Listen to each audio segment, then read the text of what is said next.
Эзний хайр инрэл дуустдаггүй. Өршөөлт нь төгсгөлгүй. Өглөө бүр энэ нь цоо шиг. Таны итгэлт байдал юутай аавгаавэ. Хермоны шүүдэр өглөөний хөтөлбөр эхэлж байна.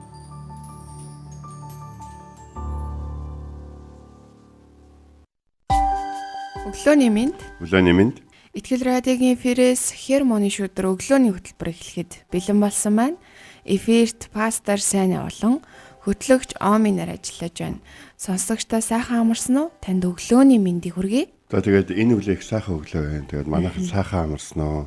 Хэрвээ ямар нэгэн хүндхэцүү нөхцөл байдал, хүндхэцүү мэдээ, янз бүрийн зүйл туулж яваа бол эзэн өнөд хамт байгаа шүү. Магадгүй үргэлжлүүлэн туулах бол итгэлийн ах дүүстэйгээ хуваалцаж хамтдаа залбирч бас бие биенийгээ анзаарч одоо тий халамжлах, санаа тавих нэгэн гайхалтай боломж бас хүч бидэнд байгаа шүү гэдгийг сануулад энэ өглөө эхэлж байна гэж. Амен.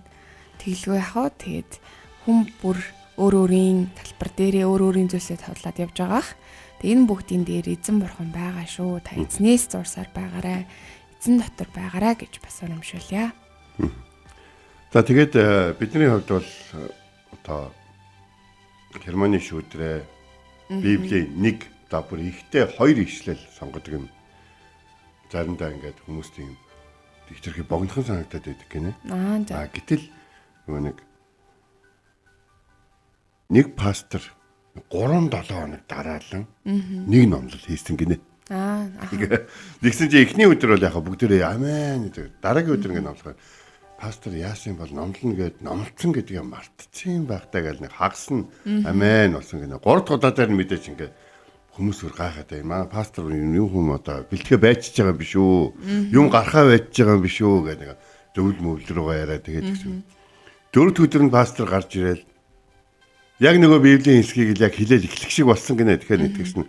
Пастора та номлосон гэсэн чи үгүй дараагийнх нь нийслэл. Үгүй та наад хэсгээ 3 удаа номлосон гэсэн чи. Тийм. Гэхдээ би хэрэгжүүлсэн хэсгийг чинь сайн мэдгүй л байна л да. Гэхдээ би шүүдэг нь биш. Хэрвээ та нар дараагийнхын зүйлийг сурахад бэлэн болсон бол би одоо дараагийнхаа ишлийг хуваалцах болох уу гэж хэлсэн гинэ. Тэгэхээр бид нэр магадгүй маш их мэдээлэл авж байгаагаа анзаарахгүй байж магадгүй. Анзаарах нэг боломж бол энэ яг надад тусч хэлж явах шиг байна. Бас нэг зүйл нь юу гэхээр энэ үгийг эрт мэддэг байсан бол энд ачааг энэ зүйлүүдийн донд би удаан явахгүй байсан гэсэн бурхны одоо бидэрт бэлдсэн зүйл байхгүй. Бүгдээр хамтдаа хайж байгаа шүү. Хермоны шүдэр нэвтрүүлэг маань бүр олон хүмүүсийг бурхны үйл болох болтугай. Амен. Тэглгүй яхаа нэг удаа угаасаа сонсоод өнгөрдөг зүйл биш. Бид нар Библийг ойлгож хизээч дуусахгүй үргэлж одоо нөгөө мүлжүүртэй ном гэдэг шиг үргэлж өдөр бүр бид нар суралцсаар байх хэрэгтэй тэр ном. Тэгээд яг Хермоны шүүдэр өглөөний хөтөлбөрөөр дамжуулаад ч ихсэн бас багахан хэсгийг маш одоо ойлгох бас боломжтой байгаад талархъя.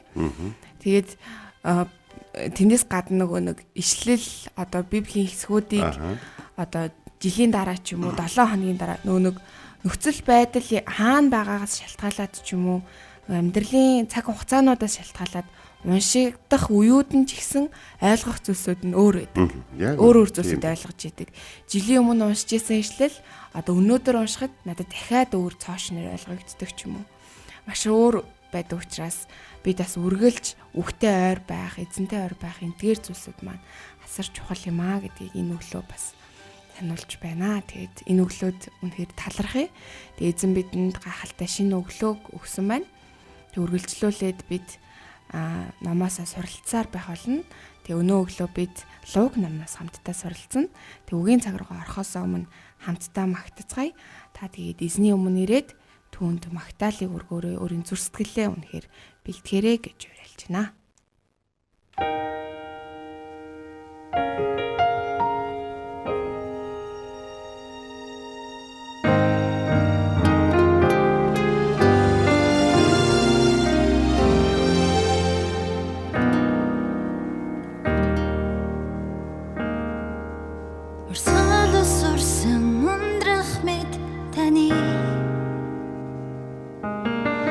Швед таны хүлээн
жаагүй миний би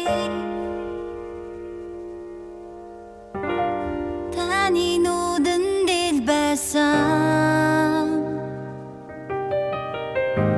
нэгэнч болоогүй өдрүүд маань таны номонд бичигдсэн бажээ жаагүй миний би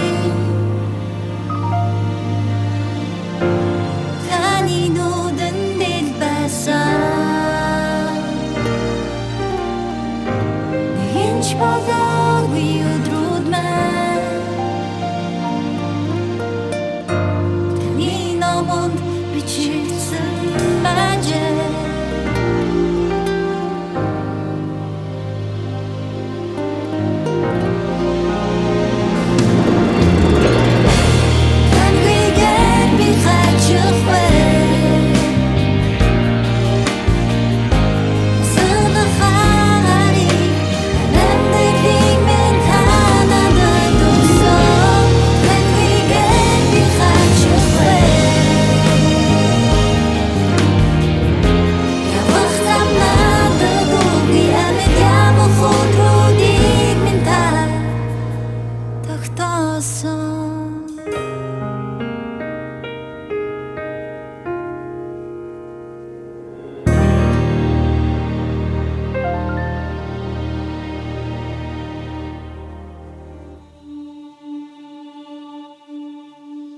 Өглөө бүр хайр инэрлээ надад сонсгооч. Танд л би итгэдэг үлээ. Явах замыг минь надад зааж өгөөч. Танд л би сэтгэлээ өргөн байна. Дуулал 143-ийн 8.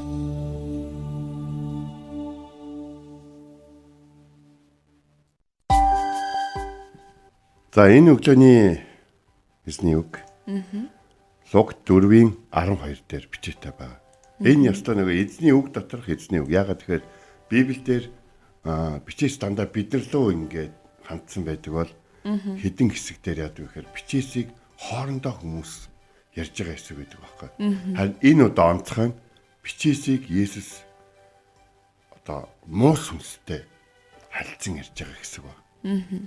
Тэгээ ярианы өнгө гэдэг радиогийн үйлчлэлд маш их чухал байдаг л та тий. Би одоо магадгүй ингээд жоохон загных өнгөөр яриад байдаг бол та нар магадгүй та нарын комент чинь л тий. Шөө одоо хүүхэд урдаас болгож яагаад загнаад байгаа бэ гэдэг ингээд иглэн. Хэрвээ би хит ингээ уянгалаад гэдэг ойлгож байгаа шүү тий. Тэгэл ингээд одоо тэнгэрийн юм яриад манай итгэгчид бүгдөө л одоо тий юм даал хүрцэн дээ хүүхдүүд нь сайн явж байгаа. Нөөс ухал хагцал байхгүй яг ийм байгаа юм шиг ингээд яриад эхлэх юм бол яг уу. За энэ нөхөр ер нь амьдралаас тасарч годомжинд гарахаа байж тэ цонхгүй өрөөнд амьдрах юм ээ гэж бодоод эхэлнэ. Тэгвэл нэг ийм гайхалтай зүйл. Есүс ажиллаа эхлэхээс өмнө түүнийг цүлд байхад муу сүнс ирж сорьсон. Бид бүгдээрээ мэдж байгаа шүү дээ. Бичээсээр хуучин гэрээний бичээсээр Есүс Христийг ирнэ гэж маш олон удаа зөвгөнсөн байгаа. Тэр зөвгөнлүүдийг Есүс биелүүлж байгаа. Гэтэл тэр зөвгөнлүүд биелэх нь ойлгомжтой. Яг бол тэр Бурхны зөвгөнлүүд байхгүй юу? Хүмүүс нэг нэгнийгээ төлөөтэй. За би чамд өстө 5 марвжин гар хилчээ. За чи маргаа шингэн гэж байгаа юм шиг. Юм биш байхгүй юу? Харин бүр яг бодтой. Тэ? Бүр яг бодтой яг биелэх тийм зүйлүүд. Үүнийг хамгийн сайн мэдэх нэгэн бол мэдээж муу сүнс. Муу сүнс Есүсийг мэднэ. Бурхныг мэднэ. Тэр өнгөрсөн үеийг сайн мэднэ. Харин тэр ирээдүйг мэдэхгүй. Тийм болохоор бид нар нэг зүйлийг маш сайн ойлгож байгаа хэрэгтэй.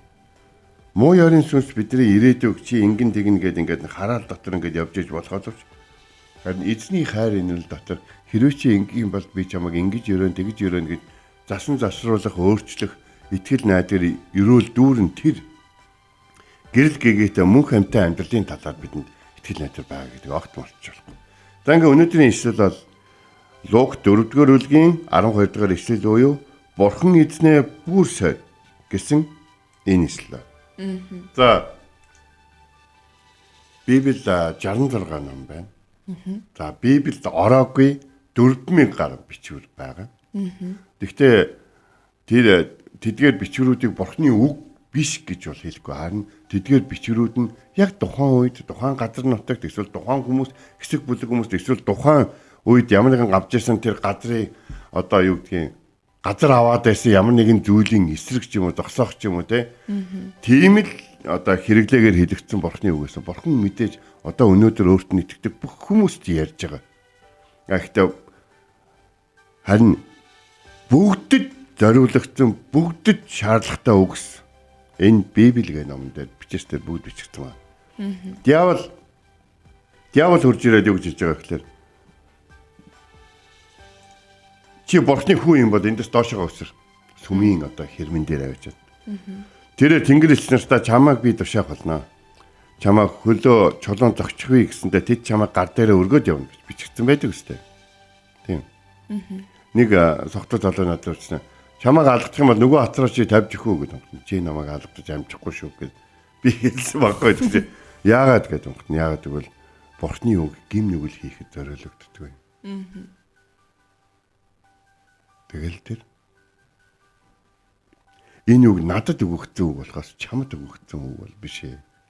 Надад юу гэж өгсөн вэ? Чи бүгдээр байж бүх хүмүүсийг олж авахын тулд чи хайр бол дэвчээртэй гэдгийг хэрэг мэддэг бол хайр бол инэрэнгүй гэдгийг хэрэг чи мэддэг бол те юу хийж байгааг мэдгүй хүмүүс чамайг алгадах үед бас дахиад алгадах үед ч гэсэн чи тэднэрт зөвийг ойлгуулахын тулд чи тэднэрт хүчрхийлэлээр нэмийг шийдэж болохгүй гэдгийг ойлгуулахын тулд чи дахиад нэг алгадуулахад миний төлөө бэлэн байж чадах уу? Надтай ганцхан цаг хамтаж чадах уу? Дахиад ганцхан алгадуулж чадах уу миний төлөө гэж асуусан.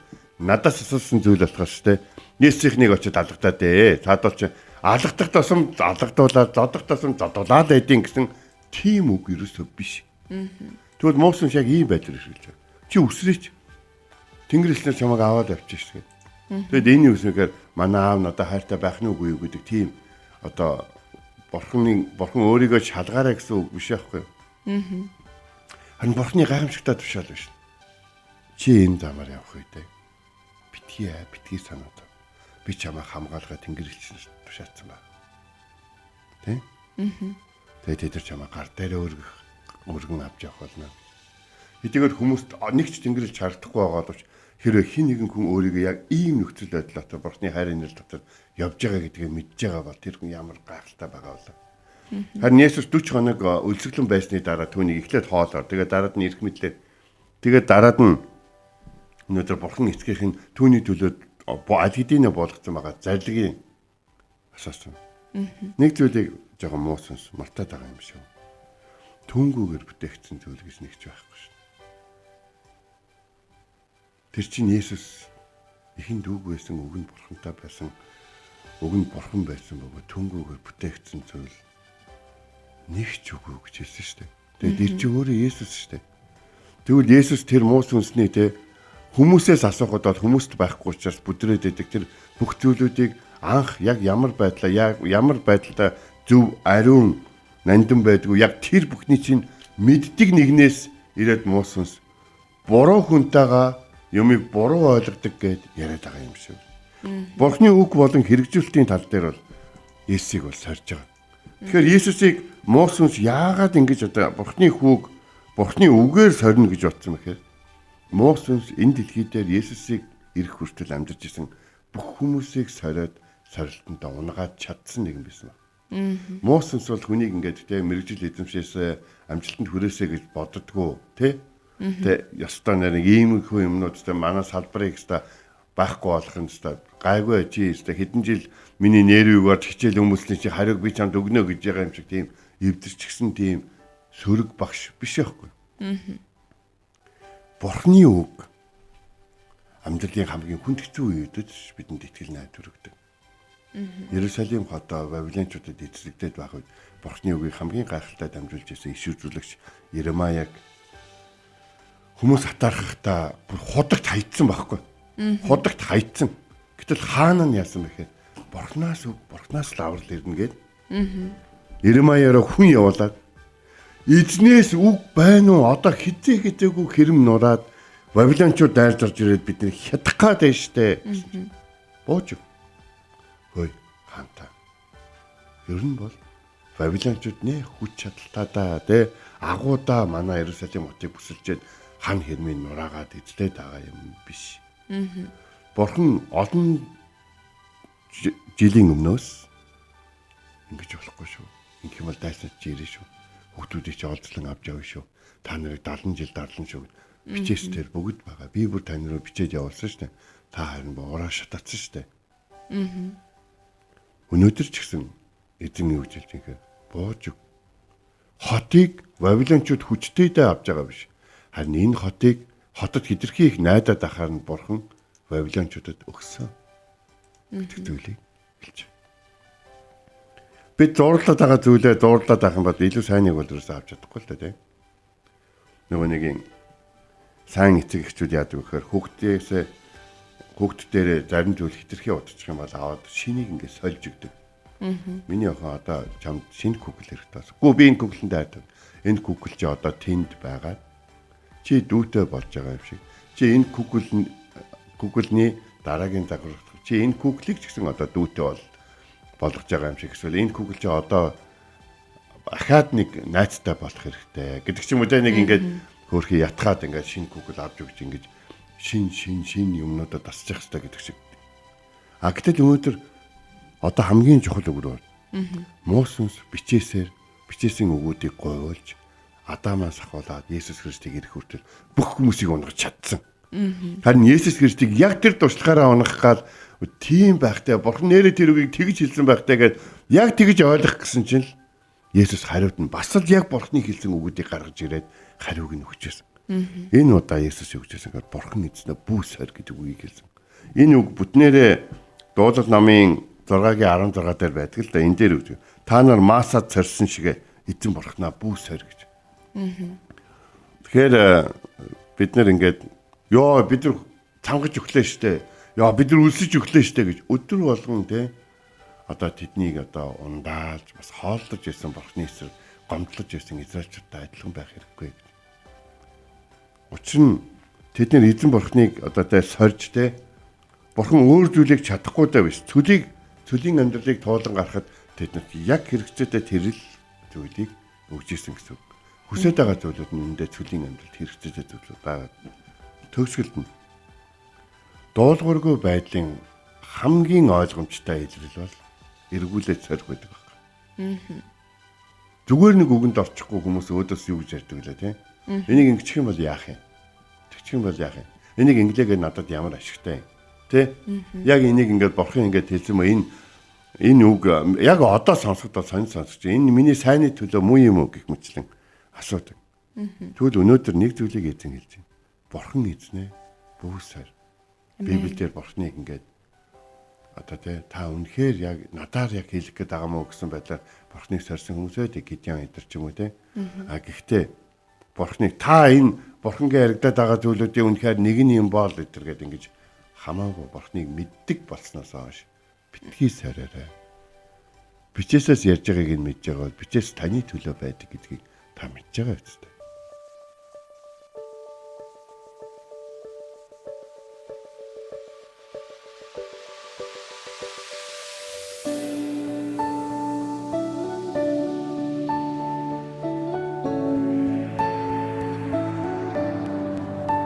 Олон зүйл хайсан орхосон сэтгэл төрөлсөн байж төнгүй би яаж гүн харанхуй дунд ганцаараа байхад гэрлээ тусган замыг заасан би эзэн найдан түүний юм байна бүхний өргөн байна амьдрал минь байна би эзэн найдан түүний юм байна бүхний өргөн байна амьдрал минь байна түүний хайр надад ирж болзолгүй гэх харсан түүний юм надад ирж амьдралыг өөрчилсөн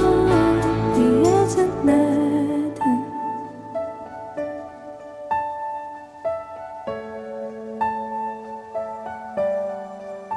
тэр намайг дуусан тиймээс би шийдсэн таны төлөө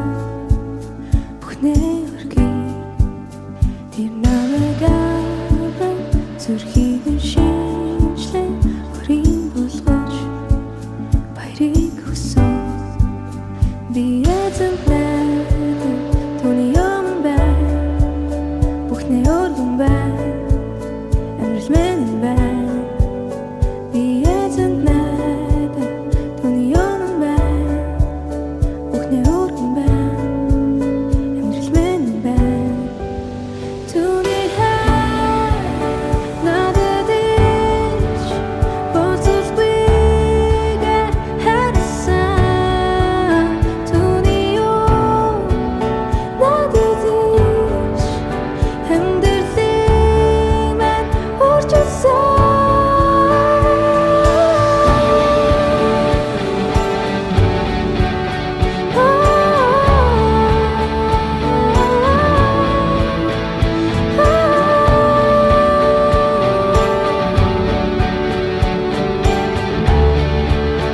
урьдчилсан би эзэн найдан түүний өмнө байна бүхний өргөн байна амьдрал минь байна. Бид өнөөдрийн үгийн цагаараа Луг 4:12 Есүс Бурхан эзнээ бүү сорь гэж бас айлцсан байдаг гэлээ гэсэн ишлэлийн дагуу бид суралцлаа. Тэгээд Бурхан үнэхээр Бурханд бүх эрх мэдэл нь бүх тэр хаанчлал нь байгаа. Бурхан бүгдийг мэдж байгаа. Тийм учраас бид Бурханд дуулууртай байх. Тэгээд дээрэс нь бас альва сорилт тэдгээр бэрхшээл ирэх үед Бурханы үгээс зурдаг байх, Бурханы үгийг өөрөө мэддэг байх нь бид сорилтыг тэдгээр зүйлсүүдийг хэрхэн даван туулах вэ гэдэг тэр арга замыг Бурхан өөрөө зааж өгдөг. Тийм учраас та Бурханы үгтэй ойр байж түүнд дуулууртай байх юм бол альва тэр саад бэрхшээл сорилтыг даван туулж чаднаа гэдгийг эзэнтэй хамт байхад эдгээр зүйлсүүдийг даван туулж чадна гэдгийг бас сануулмаар байна. За нэг сонирхолтой зүйл байдаг. За тэр үл юу гэхээр Бурхан бүх ингээд сорилт Бурхан дээр нь сорих байдлаар хандна гэдэг бол аль та. Бурхан өөрийгөө батлах шаардлага байхгүй. Хүмүүс бид нар л биенийгээ бассан баг тэний басаа гаргасан нэг тэний гэдэг юм ярьдаг л. Харин Бурхан өөрийгөө батлах гэхгүй Бурхан хүнд ч элэг доог болохгүй. Бас нэг зүйл нь юу гэхээр өнөөдөр бид нар л Бурханыг ингээд анзаарч харж ингээд ялгаж харж чадахгүй өөрсдийнхөө тоолж байгаа зүйлд ингээд автаад байгаа болохоос яг өндөө Бурхан өөрийнхөө оршин байгааг үргэлж илэрхийлдэг билээ гэдэг үг Библиэлд байна. Амен. Тэгэхээр Библийн үгийг цөмөр зөв ашиглая. Амен. Хүн загнахтаа Библийн үгийг ашиглаж байгаа одоо эцэг эхчүүд надад бол ялангуяа хүүхэд загнаж байгаа. Надад бол таалагддаггүй. Надад таалагддаггүй гэж хэлж байгаа нь энэ миний хувийн юу шүү. Тэгээ саяхан одоо олон нийтийн мэдээгээр нөгөө шөнийн одоо 2 цагт те босож залбирх хэвээр тэгээ залбиралд оролцсонгүй гэж хүүхдээ зодсон гомдол ирээд тэгээд одоо энэ том асуудал авчирч байгаа шүү дээ мэдээж нэлээд ийм эрүүл итгэлтэй хүмүүс тэгнэ гэж би бодохгүй л байна та. Гэхдээ Бурхан биднийг албатаагүй хэнийг ч албатахгүй. Гэхдээ бидний тусламжгүйгээр биднийг аварч чадахгүй нэг юм бол биш.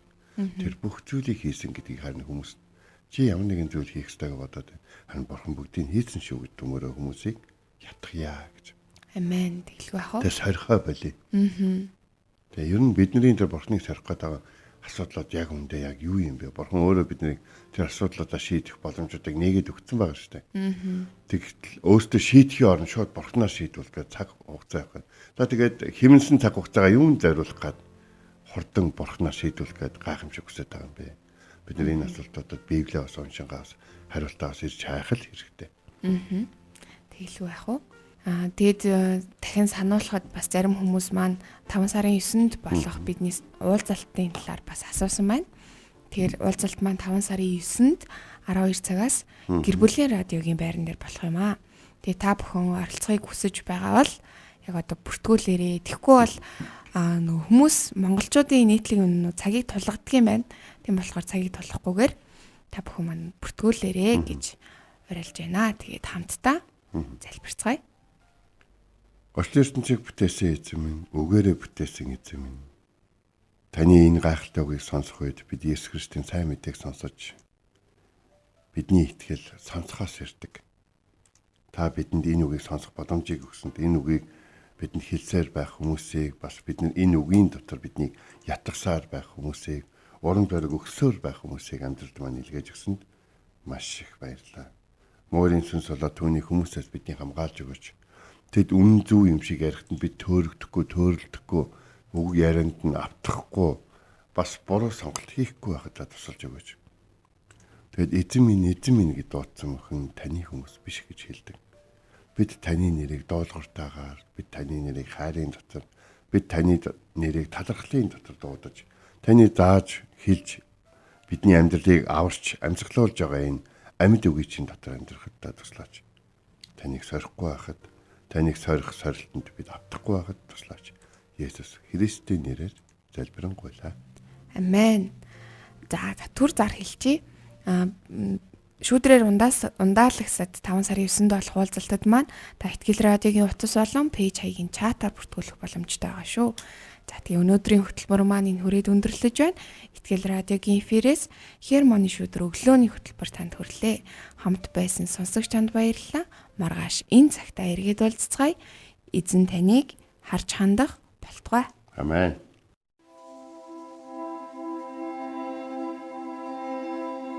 Эзэн зүрхийг чинь Бурхны хайр ба Христийн төвчөрт чиглүүлэх болтугай. Хермоны шүүдэр өглөөний хөтөлбөр танд хүрлээ.